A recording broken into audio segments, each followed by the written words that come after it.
What's up, everybody? It's Andy with Harissa Sports, and I am coming at you with my way too early 2023-2024 Premier League predictions, where each team will finish in next season's Premier League.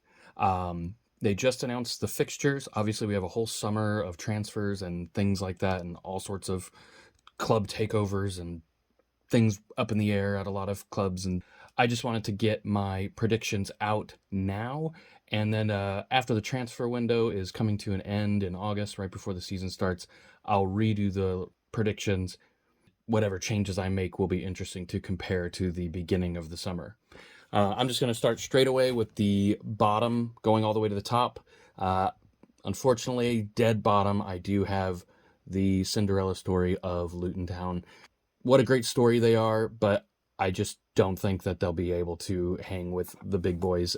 They, got through by the skin of their teeth in the playoffs to get promotion. It's an amazing story. It'll be great for their fans to play all these big Premier League teams and be able to do the away days at all these amazing Premier League stadiums. But I just don't see any world where they finish outside of the relegation zone or even outside of 20th place. So I do have Luton Town finishing dead last. 19th, also going back down to the championship. I am taking Bournemouth there. Gary O'Neill did a great job with them after he took over last season. They won plenty of games. They were comfortably safe after looking like they could possibly get relegated. But in my opinion, they just don't seem like they're active enough in the transfer window right now. And that new manager bounce, I believe, will possibly regress a little bit, and they will not survive.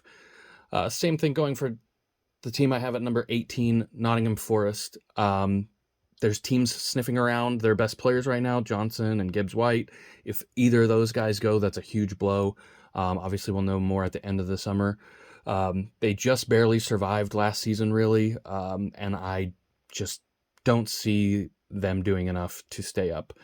So my team's getting relegated from the Premier League next season at this point are Luton, Bournemouth, and Nottingham Forest. Finishing in 17th and just barely surviving, I think, will be Sheffield United. They were very, very good in the championship last season. I think they just about have enough to stay up, and that's mostly down to the fact that I just think that the three teams I mentioned will just not be as good, and that Sheffield United, it'll be very close, but I think that they'll stay up by a couple points. Moving up to 16th, I have Everton. I think they're going to be back down there in the bottom 5, bottom 6, fighting relegation again. As far as I know, they can't really make a lot of signings right now. Their financial situation is really bad. They would violate FFP if they signed a bunch of players, and I just don't think this squad is that good. And also, I don't see Sean Dyche being the manager that turns them into a team that all of a sudden starts scoring 3 or 4 goals in a game. They'll do enough defensively to stay up. I think they'll hold enough teams to, a clean sheet and maybe get 1 goal here and there. They'll keep games tight and get some draws away and things like that. Just about enough to keep them up, and I have them finishing in 16th. 15th, I have Crystal Palace. They are probably going to lose their talisman, Wilfried Zaha. Zaha's been there forever. He has done wonders for them. He's been great. But losing a player like that is going to have a big effect on them. They do have some really good younger players like Elise and Eze to kind of fill the role. I also am not sure if Roy Hodgson, is the right guy to elevate them to a higher level. I think that they'll be fine. I think they'll finish in the 15th area, somewhere in there, but I just don't see them doing much better than 15th or roundabouts there. 14th, I have Wolves. This again is a lot to do with what could happen in the transfer window. They could lose Neves, which is a huge blow, which I think would mean they are now possibly going to be in a relegation scrap.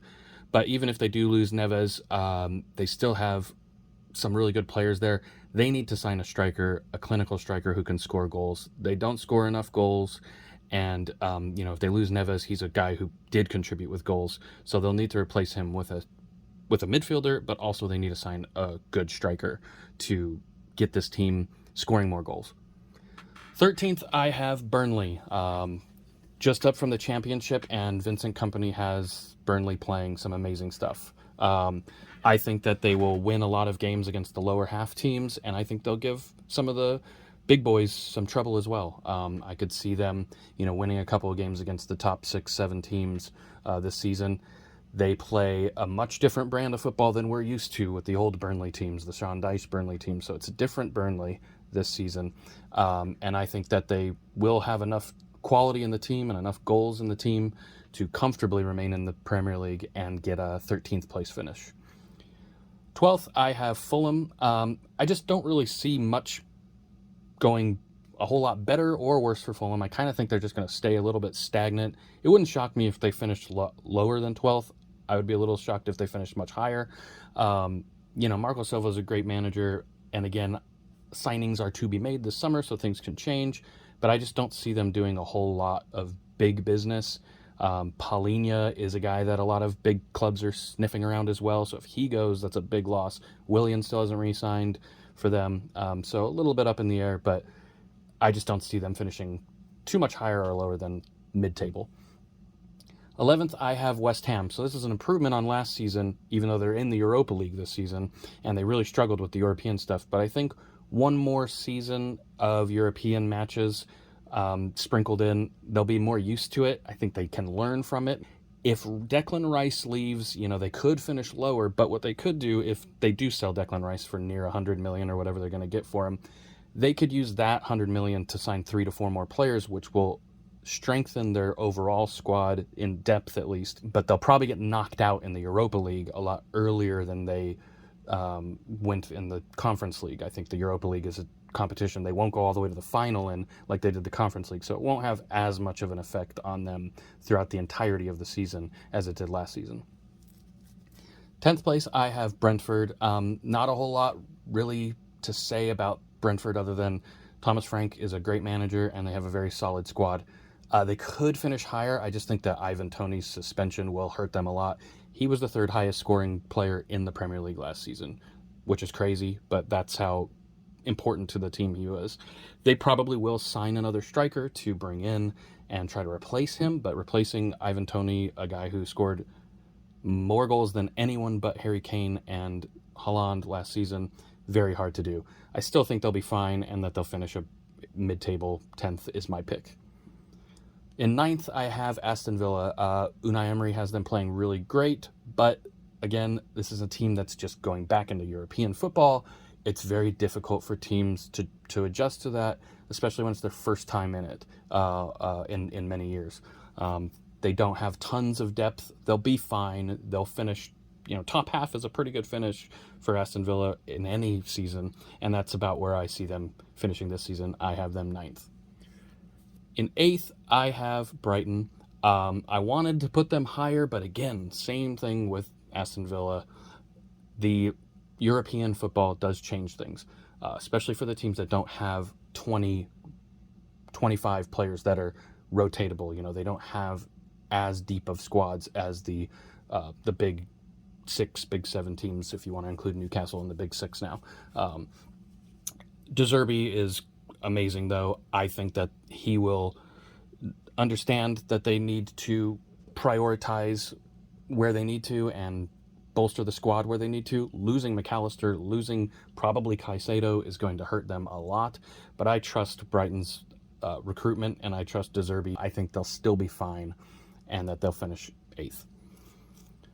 In 7th place, I have Spurs. Does Kane go this summer? If he does, I really think they could be honestly lower than 7th.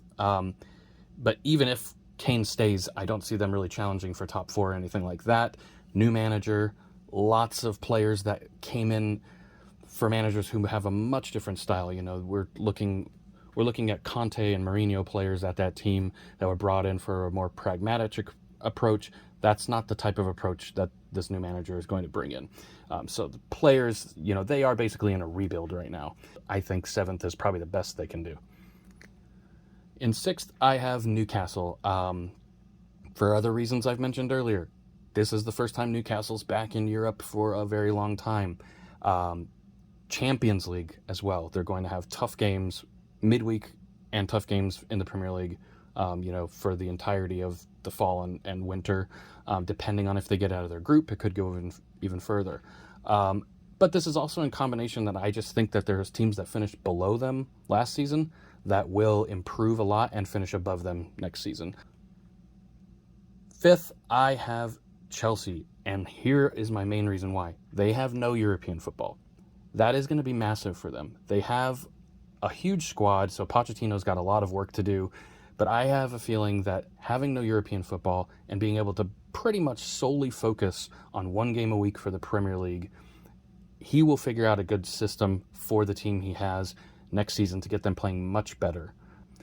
And the no European football, having less games, more rest, less injuries, more ability to work with the squad, I think that actually will be a big benefit for them, and I have Chelsea finishing fifth. Fourth, I have Manchester United in fourth. I do have them dropping a spot down to fourth, and a lot of the reason I do is because it's so up in the air with who's even going to own this club right now. It's going to affect their transfer window. They haven't done anything yet. They're linked to a few players, but nothing real solid going on. They also have a lot of question marks around their players. De Gea could go. Who are they going to be able to sign depending on who owns the club? How long does this all drag on? I think the longer it goes, the worse for Man United. And they really need a striker. I don't think that they're going to be able to go for Harry Kane at this point. They need to figure out their goalkeeper situation, and they probably need to bolster up their midfield a little bit. So I think Man United is just in a weird limbo right now that's not going to be beneficial for them next season. And in third place, I have Arsenal. I think if they sign Declan Rice, that maybe would change my mind. They could be probably second. But I don't see them hitting the heights that they had last season. They were just on a great run of form for a few months, and they took advantage of some teams not being at their best. Again, their recruitment has been very good, and they could do it again this summer. Declan Rice would be a huge signing for them, but I still think that Arsenal overachieved last year. I don't see them putting up 80-something points again. I think they'll be closer to the 80 or high 70s next season. I could be wrong here. Another team that's back in the Champions League for the first time in a long time. They also did benefit from no European football, but they were in the Europa League, which you take a little bit less seriously. You rotate more. You play a lot more youngsters and squad players. You won't be able to do that in the Champions League. Number 2 is going to be Manchester. No, I'm just kidding. Number 2 is Liverpool. That's my team, so I'm maybe a little bit biased, but I think Liverpool found something at the end of last season. We were in the second best form of any team aside from City, and I think we're only going to get better next season. We can't get much worse. That was probably the worst season we've had under Klopp after his first one, which wasn't really his team at all at that point. We've already brought in Alexis McAllister, which I think is a great signing, and I think we'll bring in one, maybe two more midfielders and another central defender. And I think Liverpool still has a great team. If you look at the attacking options, you have Salah, of course, but you also have Gakpo, Nunez, Jota, Diaz. There's goals in that. I think Liverpool could be a very, very solid team next season. Second, third, maybe, I'm flip-flopped between them and Arsenal finishing second or third, but I think Liverpool will do enough in the summer and to get Liverpool into second place. And then number 1, no big shock here, Manchester City. I think that they'll probably go out and spend another 150, 200 million this summer for a team that just won the treble. Adding more talent to the team is, just unfair at this point. But there are some question marks around a couple of big players. Gundogan could be leaving, and he was honestly one of their best players this season. That could be important. Kyle Walker, there's now rumors that he could be leaving. Cancelo wasn't on the team much. He's probably gone. Calvin Phillips could leave. But again, they're going to use that money to reinvest in the squad. I mean, they have been sniffing around Declan Rice, which would just be, again, unfair. They will probably bring in another big center back, another good attacker. They just know how to re-bolster and reinvest in the squad over and over. And when you have a guy like Pep, that's all he really needs.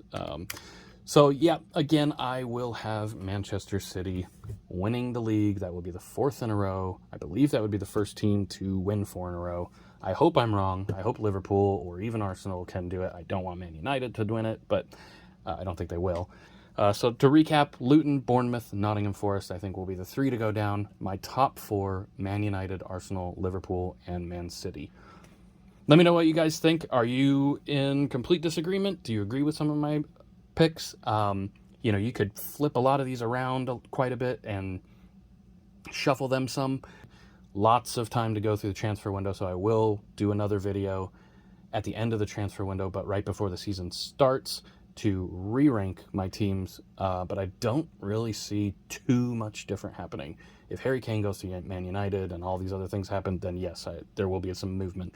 But other than that, I think this is going to be my ranking, my predictions, no matter what. Have a good one, guys. I appreciate it. Thanks a lot. Like and subscribe. Peace.